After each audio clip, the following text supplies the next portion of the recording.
What is emotional intelligence? Emotional intelligence क्या होती है? दोस्तों, बचपन से ही आप आईक्यू इंटेलिजेंस क्वोशंट के बारे में तो सुनते आए होंगे। आईक्यू से हमारी एकेडमिक इंटेलिजेंस का पता चलता है। ज़्यादा आईक्यू वाले लोग ज़्यादा सफल माने जाते हैं, लेकिन अब वैज्ञानिकों का मानना है कि सफल होने के लिए इमोशनल इंटेलिजेंस का होना भी जरूरी है, और इसी को हम ईक्यू इमोशनल क्वोशंट से मेजर करते हैं।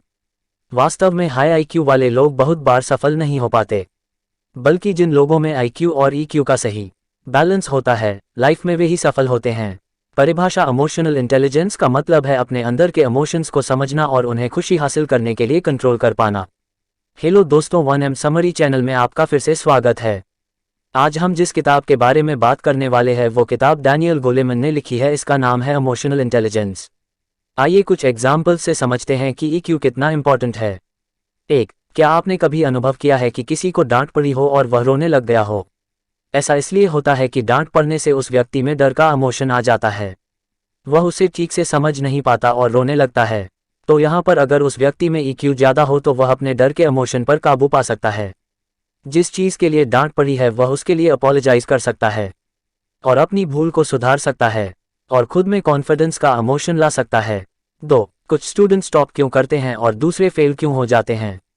क्योंकि टॉप स्टूडेंट्स के अंदर पॉजिटिव मोटिवेशन के इमोशंस रहते हैं, वे दूर की सोचते हैं, जबकि कुछ स्टूडेंट्स पर मौज मस्ती के इमोशंस हावी रहते हैं। अगर वे भी इन इमोशंस को समझ सकें और उन्हें कंट्रोल कर लें तो वे भी सफल हो सकते हैं। तो ऊपर के 2 एग्जाम्पल से आप समझ ही गए होंगे कि ईक्यू डेवलप करना कितना इंपॉर्टेंट है। ये लाइफ के हर क्षेत्र में काम आता है। Role of emotional intelligence in different fields. Emotional intelligence का जिंदगी के हर क्षेत्र में अपना रोल है। नीचे इन एरियाज के बारे में बताया गया है। 1. रिलेशनशिप। इमोशनल इंटेलिजेंस का लाइफ के हर क्षेत्र में रोल है। आइए कुछ एग्जाम्पल्स देखते हैं।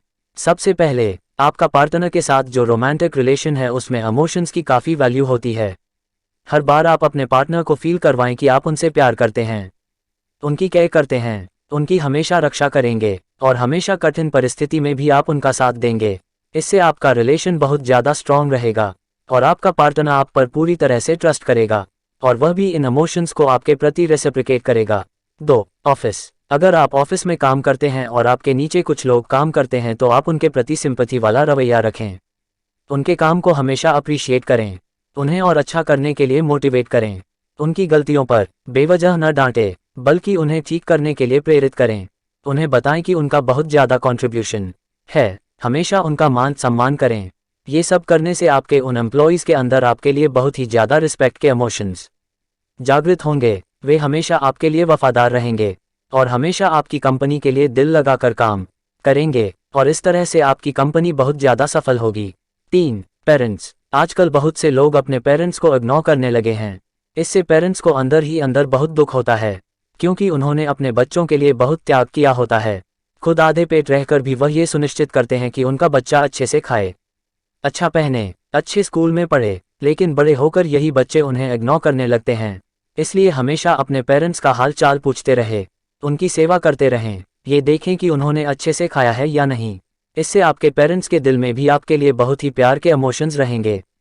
वे हमेशा आपको दिल से आशीर्वाद देंगे। इसके साथ ही आपके बच्चे भी आपका ही अनुकरण करेंगे। 4. सोसाइटी। आज की सोसाइटी बहुत ज़्यादा कम्पेटिटिव में हो गई है। जिसे देखो भाग ही रहा है। सबको कहीं ना कहीं जल्दी पहुंचना है, कोई ना कोई एम्बिशन पूरा करना है। लेकिन इस सब के चक्कर में लोग ये भूल गए हैं कि उनका असली इमोशन जो खुशी चाहने का है वह इस भाग दौड़ में कहीं खो गया है और लोग खुश होने के बजाय दुखी हो गए हैं। ऐसे में आप समाज के प्रति बहुत ही सिंपैथी का रवैया अपनाएं। आज सबके दिलों में कोई ना कोई जख्म है, हर कोई किसी न किसी दुख को झेल रहा है। ऐसे में आप उनके दुखों को और ना बढ़ाएं। अगर किसी को अप्रिशिएट नहीं कर सकते हैं तो फिर क्रिटिसाइज भी ना करें। अच्छा तो ये रहेगा कि सबकी रिस्पेक्ट करें, सब दोस्तों का हालचाल पूछते रहें। किसी को हेल्प चाहिए तो आप उनकी हेल्प जरूर करें। इस पोस्ट को शेयर करें ताकि उन्हें भी ईक्यू के बारे में पता लग सके। इस सब से आप समाज में पॉजिटिव बदलाव ले आएंगे और दोस्तों के साथ आपकी फ्रेंडशिप और गहरी हो जाएगी। 5. चिल्ड्रन। अगर आपके बच्चे हैं तो उन्हें भरपूर प्यार करें, हर दिन उन्हें हक करें। बचपन से ही उन्हें दूसरों की रिस्पेक्ट करना सिखाएं, लेकिन इसके लिए आप पहले उनकी रिस्पेक्ट करें। इससे उनकी सेल्फ एस्टीम बहुत बढ़ जाती है और आगे चलकर वे कभी हीन भावना से ग्रस्त नहीं होते हैं। जिन बच्चों के माँ बाप उन्हें डांटते रहते हैं वे आगे चलकर बहुत ही दब्बू बन जाते हैं। वे स्कूल में भी अच्छा परफॉर्म नहीं करते हैं। टीचर से बात करते हुए भी वे हिचकते हैं। इसलिए बच्चों को बेवजह न डांटे। लेकिन जो पेरेंट्स बच्चों की गलती पर भी चुप रहते हैं उनके बच्चे आगे चलकर बहुत बदतमीज किस्म के बन जाते हैं। इसलिए बच्चों को डांटना तो उचित नहीं है, लेकिन उन्हें टोकना जरूरी है। उन्हें लॉजिकली समझाएं। पहले उनसे पूछें कि इस बर्ताव से क्या नुकसान होगा, फिर उन्हें उचित गाइडेंस दें। इस तरह आप अपने बच्चे को अच्छा नागरिक बना पाएंगे। How to enhance your EQ. किताब के इस भाग में लेखक ने ईक्यू बढ़ाने के तरीके बताए हैं। इन्हें सीखकर आप भी अपना ईक्यू बढ़ा सकते हैं। 1. Self awareness. दोस्तों, अगर आपको अपनी ईक्यू बढ़ानी है तो सबसे पहले आपको अपनी सेल्फ अवेयरनेस बढ़ानी होगी। सेल्फ अवेयरनेस का मतलब है आत्मज्ञान, यानी खुद को जानना। बहुत बार हमें यही पता नहीं होता है कि हम जिंदगी में आखिर चाहते क्या हैं। बहुत सारे लोग खुशियों के पीछे भागते हैं, लेकिन उन्हें यह पता नहीं होता कि उन्हें खुशी मिलेगी कैसे। बहुत से लोग सिर्फ भेड़ चाल में चलने लग पड़ते हैं। उन्हें लगता है कि सरकारी नौकरी मिल जाने से उन्हें खुशी मिल जाएगी, लेकिन ये सच नहीं है। जितने भी सरकारी कर्मचारी हैं वे खुद अपनी 9 बजे से 5 बजे वाली जॉब में फंसा हुआ महसूस करते हैं। इसी तरह कुछ लोग सोचते हैं कि बड़ी गाड़ी और बंगला मिल जाए तो वे बहुत खुश हो जाएंगे, लेकिन बहुत से अमीर लोग तरह तरह के कष्टों में उलझे हुए हैं। कुछ तो डिप्रेशन से पीड़ित होकर सुसाइड तक कर लेते हैं। बहुत से ड्रग्स आदि लेने लगते हैं। तो इस तरह सबसे पहले हमें जानना होगा कि हम आखिर जिंदगी में क्या चाहते हैं।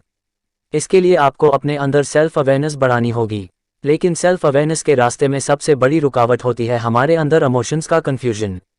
दिन भर में हमारे अंदर लगभग 60,000 तरह के विचार आते रहते हैं, जिनसे हमारे भीतर इमोशंस का कूड़ा करकट इकट्ठा हो जाता है। इससे ब्रेन बहुत ही कंफ्यूज हो जाता है और हम सेल्फ अवेयर नहीं हो पाते। इस सब को दूर करने के लिए लेखक ने कहा है कि सबसे पहले अपनी जिंदगी से डिस्ट्रैक्शंस को हटा दें। फ़ोन और टीवी का इस्तेमाल बहुत ही ज़्यादा कम कर दें, क्योंकि इन दोनों की वजह से आपके अंदर इमोशंस की सुनामी सी आती रहती है और आपका दिमाग इन फालतू के विचारों को प्रोसेस करते करते परेशान हो जाता है। इससे आपके अंदर के क्रिएटिव आइडियाज़ गायब हो जाते हैं। इसलिए यह ज़रूरी है कि आप हर डिस्ट्रैक्शन से दूर रहें। ऐसा करने के बाद आप आंखें बंद करके मेडिटेशन करें और अपने इमोशंस को महसूस करें। अगर आप दुखी हैं तो आप उस दुख को महसूस करें, फिर उस डैक का कारण जानें और उसका निवारण ढूंढ लें। इससे आपको अपनी प्रॉब्लम का सही से पता चल पाएगा। इसके बाद ब्रह्मांड का शुक्रिया करें कि आज आपको बहुत अच्छा दिन दिया, आपके सामने भोजन रखा। इससे आप में पॉजिटिव एनर्जी भर जाएगी और ब्रह्मांड आपको और देने लगेगा।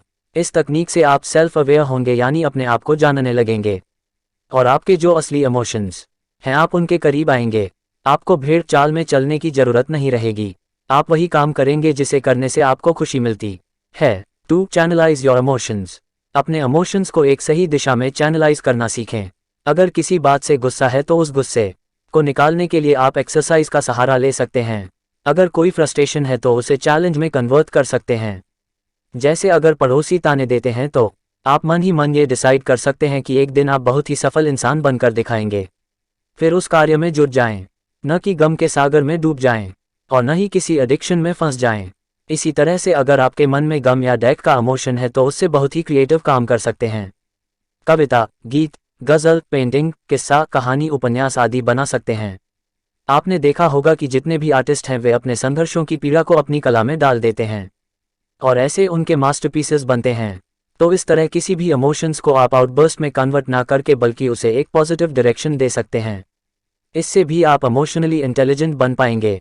3. Motivate yourself. बहुत से लोग आजकल छोटी छोटी बातों से दुख और निराशा में डूब जाते हैं और धीरे धीरे डिप्रेशन के शिकार हो जाते हैं, क्योंकि वे अपने इमोशंस को कंट्रोल करना नहीं जानते। जिंदगी में तो सुख दुख आते ही रहेंगे। अगर कभी कोई दुख आ जाए तो अपने आप को खुद ही मोटिवेट करना सीखें। दोस्तों, याद रखें, वक्त कभी भी एक जैसा नहीं रहता है। कभी बरसात होती है तो कभी पतझड़, कभी सर्दी तो कभी गर्मी। इसी तरह से कोई भी सिचुएशन भी एक जैसी नहीं रहती है। इसलिए बुरी सिचुएशन में भी आप धैर्य ना खोएं और अपने आप को मोटिवेट करते रहें। छोटी छोटी चीज़ें करके भी आप खुद को मोटिवेट कर सकते हैं, जैसे हर दिन एक्सरसाइज करने का नियम बनाएं, गार्डनिंग शुरू कर दें, कहीं घूमने निकल जाएं, अच्छा म्यूजिक सुनें, मेडिटेशन आदि करें। इन सब से आपको काफ़ी मोटिवेशन मिलेगी और आपकी ईक्यू बहुत बढ़ जाएगी। 4. Recognise emotions in others. EQ बढ़ाने के लिए केवल अपने इमोशंस को जानना ही काफ़ी नहीं है, बल्कि आपको सामने वाले के इमोशंस को भी समझना होगा। अगर सामने वाला दुखी है तो उस समय जोक्स आदि न सुनाने लगें। बल्कि उस समय आप भी उसके डेक को समझें और अपने अंदर सीरियस इमोशंस लाएं। इतने से ही सामने वाले के मन में आपके लिए सम्मान जाग जाएगा। फिर आप सिंपैथी के इमोशंस का इस्तेमाल करें और सामने वाले को उचित मोटिवेशन दें, लेकिन इसके लिए उसको क्रिटिसाइज ना करें, क्योंकि वह पहले ही दुखी है, आपकी बातों से और भी दुखी हो सकता है। अगर आपके अंडर लोग काम करते हैं तो उनके काम में बेवजह की फॉल्ट ना निकालें। अगर कोई कमी रह गई तो उसे बहुत ही पॉजिटिव तरीके से बताएं और उन्हें उसे ठीक करने के लिए मोटिवेट करें। इससे उनके अंदर आपके लिए रिस्पेक्ट का इमोशन आएगा। अगर आप दूसरे को डराते हैं तो वह सामने तो इज्जत करेगा लेकिन पीठ पीछे गाली ही देगा। तो इसी तरह से हर सिचुएशन में आप सामने वाले के इमोशंस को भी ध्यान में रखें और उचित व्यवहार करें। 5. Add values to emotions. अपने इमोशंस को मॉरल वैल्यूज से भी लिंक करें। जैसे अगर किसी ने कोई बहुत ईमानदारी का काम किया है तो आप उसे अप्रिशिएट करें और उसकी सबके सामने प्रशंसा करें। इससे सामने वाले के मन में आपके प्रति बहुत ही रिस्पेक्ट के इमोशंस पैदा होंगे। साथ ही वह आगे भी ईमानदारी से काम करने के लिए प्रेरित रहेगा। ऐसे ही अपने बच्चों को भी अच्छी वैल्यूज सिखाएं।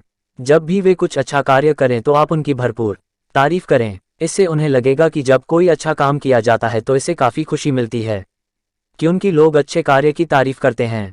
इससे बच्चे हमेशा खुशी को अच्छे काम से जोड़कर देखेंगे और कभी गलत काम नहीं करेंगे। अगर वीडियो पसंद आई हो तो लाइक कर दो और चैनल को सब्सक्राइब कर लो। थैंक्स।